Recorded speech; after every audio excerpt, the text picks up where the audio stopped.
क्या आपने कभी सुना है कि एक मगरमच्छ जो शाकाहारी हो सकता है? सुनने में कितना अजीब लगता है ना। एक ऐसा जीव जिसकी हमेशा से मंशा ही मांसाहारी रही हो, वो कभी शाकाहारी।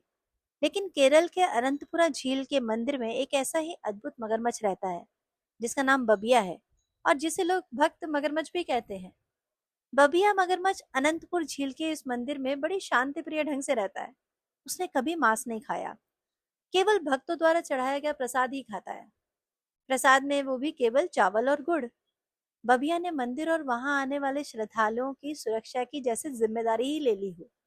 भक्त मानते हैं कि ये कोई साधारण मगरमच्छ नहीं, बल्कि भगवान विष्णु का वाहन है। 2022 में बबिया ने इस दुनिया को अलविदा कह दिया और लगभग 70 साल से भी ज्यादा समय तक बबिया मंदिर की झील में ही रहा। हैरानी की बात यह है कि बबिया ने कभी किसी इंसान को नुकसान नहीं पहुंचाया। जब झील में लोग स्नान करते थे, तब भी वे शांत रहता था।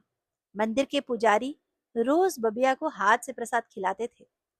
स्थानीय लोग मानते हैं कि ये मगरमच्छ मंदिर का दैवीय रक्षक था, एक मगरमच्छ जिसने जीवन भर सिर्फ प्रसाद खाया और शांति का संदेश दिया। 2022 में वो इस संसार को छोड़कर चला गया। सचमुच ये भारत की धरती का एक अद्भुत रहस्य ही था।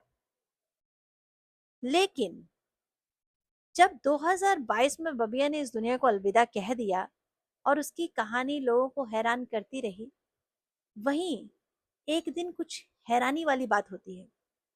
बबिया के चले जाने के बाद क्या उस झील में कोई नहीं था?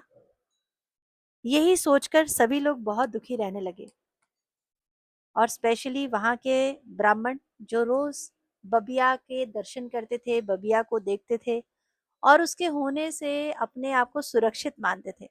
अब उन्हें लग रहा था कि बबिया के चले जाने के बाद मानो जैसे कोई दैवीय शक्ति ही मंदिर से चली गई। लेकिन ये क्या, एक दिन अचानक उस झील में फिर से एक मगरमच्छ दिखाई देता है जिसे लोग बबिया का रूप या उसका उत्तराधिकारी मानते हैं। कमाल की बात तो ये है कि ये झील किसी भी नदी से कनेक्टेड नहीं है। दूर दूर तक इस नदी का कोई ऐसा रास्ता नहीं नजर आता है इस झील का जो किसी नदी से जुड़ रहा हो। फिर आखिरकार ये मगरमच्छ कहाँ से आया?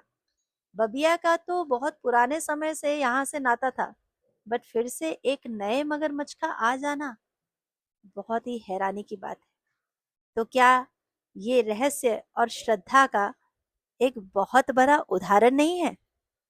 इस तरह के कुछ और विषय आपके साथ साझे करने बाकी हैं।